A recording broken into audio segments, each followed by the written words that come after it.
Penguin Random House Audio presenta Mi vida querida, de Alice Munro. Narrado por Sol de la Barreda.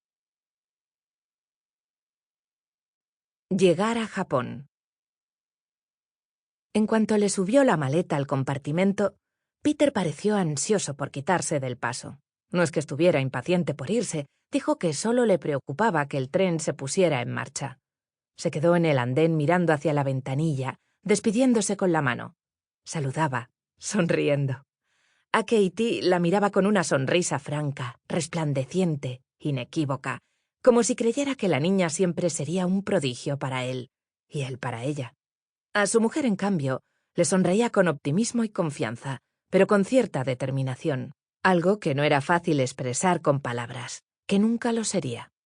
Si Greta lo hubiera mencionado, Peter le habría dicho, «No digas tonterías», y ella le habría dado la razón, pues no le parecía natural que personas que se veían a diario, a todas horas, tuvieran que andarse con explicaciones de ninguna clase.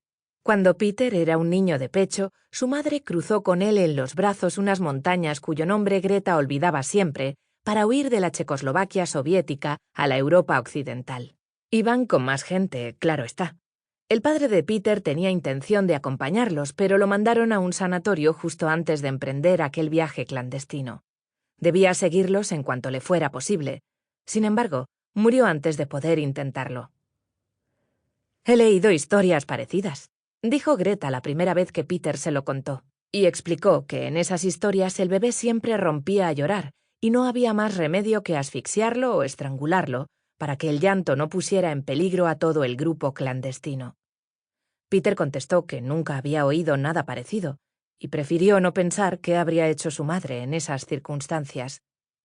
Lo que hizo su madre fue llegar a la Columbia Británica, mejorar el inglés y conseguir trabajo dando clases de lo que entonces se llamaba gestión empresarial a estudiantes de bachillerato.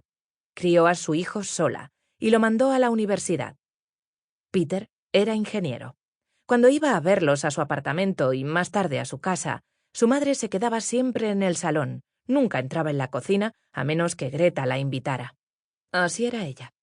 Llevaba la prudencia al extremo. Se empeñaba en pasar desapercibida, en no entrometerse ni dar sugerencias, aunque superaba con creces a su nuera en todas y cada una de las habilidades o artes domésticas. También se deshizo del apartamento donde Peter había crecido y se mudó a otro más pequeño, sin dormitorio, con el espacio justo para un sofacama. «¿Para que Peter no pueda volver a casa de mamá?», le dijo Greta bromeando, pero su suegra se sobresaltó. Las bromas la hacían sufrir. Quizá por culpa del idioma, aunque a esas alturas el inglés era su lengua habitual, y desde luego la única que hablaba su hijo. Mientras Peter estudiaba gestión empresarial, aunque no con su madre, Greta memorizaba El paraíso perdido. Ella huía como de la peste de todo lo que entrañara alguna utilidad. Él, por lo visto, hacía lo contrario. Separados por el cristal y sin que Katie consintiera que los adioses decayeran, acabaron intercambiando miradas cómicas, incluso absurdas, cargadas de buena intención.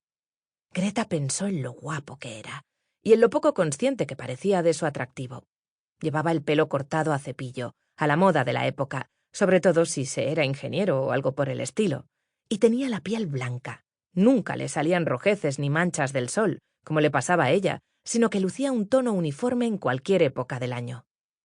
Sus opiniones eran un poco como su tez. Cuando iban a ver una película, nunca quería comentarla. Se limitaba a decir que era buena o bastante buena o pasable. No le veía sentido a ir más allá. Con la misma actitud veía la televisión o leía un libro. Era tolerante con esas cosas. Sus creadores trataban de hacerlo lo mejor posible. Greta siempre le llevaba la contraria. Con descaro le preguntaba si diría lo mismo de un puente.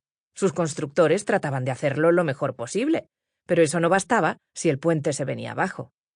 En vez de seguir discutiendo, Peter se echó a reír. «No era lo mismo», dijo. «¿Ah, no?» «No». Greta tendría que haber comprendido que esa actitud tolerante de no meterse en nada era una bendición para ella, porque era poeta, y en sus poemas había cosas que no eran ni mucho menos alegres o fáciles de explicar. La madre de Peter y la gente que trabajaba con él, al menos los que lo sabían, aún decían poetisa. A Peter había Sample complete. Ready to continue?